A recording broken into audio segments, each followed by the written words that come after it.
ମୋ ନାଁ doctor Johnson ନାଗ ମୁଁ ଜଣେ ସମାଜସେବୀ और कौशल संग्रामी।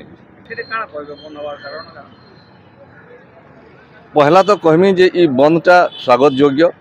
पाटनागढ़ चूड़ापाली आमर जोगीमुड़ा लाठोर सबू जनसाधारण इटा गोटे समर्थन अच्छे, पूर्ण समर्थन अच्छे। सबू लोकंर इच्छा अच्छे ई लाइन रे गोटे ट्रेन चालू, ट्रेन लाइन टे हो।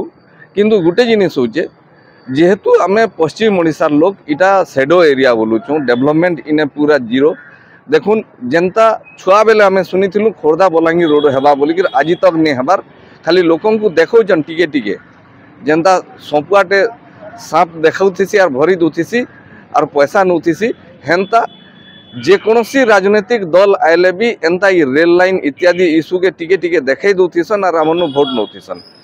मुई अनुरोध करमी जे ई प्रकार सांप खेल बंद करुन, एरिया डेवलपमेंट करुन और ई जेन रेल लाइन हो बोलिकी जेन आसीचे जेतकी भी पैसा पतर सर्भे पाती इत्यादि रे खर्चा करुन और आमर ई एरिया रे कम से कम आमे बची थिला भितरे कम से कम रेल लाइन टे देखमु, रेल टिके चढ़मु पाटनागढ़ रे बोलिकी आमर आशा अच्छे।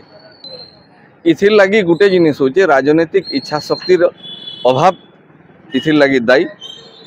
आमे इने किसी लोकन को रिपीटेडली जितेतेल जाऊँ से माने पार्लियामेंट के जैकरी इथिर उपस्थापन करबे बोलिकी, किंतु से माने निजर व्यक्तिगत बिजनेस देखुचन जेन थी लगी कि काली जीतिकी गला लोक गुटे जदि आज कर दे पारला, इने रिपीटेडली गुटे परिवार लोक 5-10 अंधेरु अतका जीति जीतिकी जाऊन क्या नहीं करबार, इटा हूँ तार मुख्य कारण।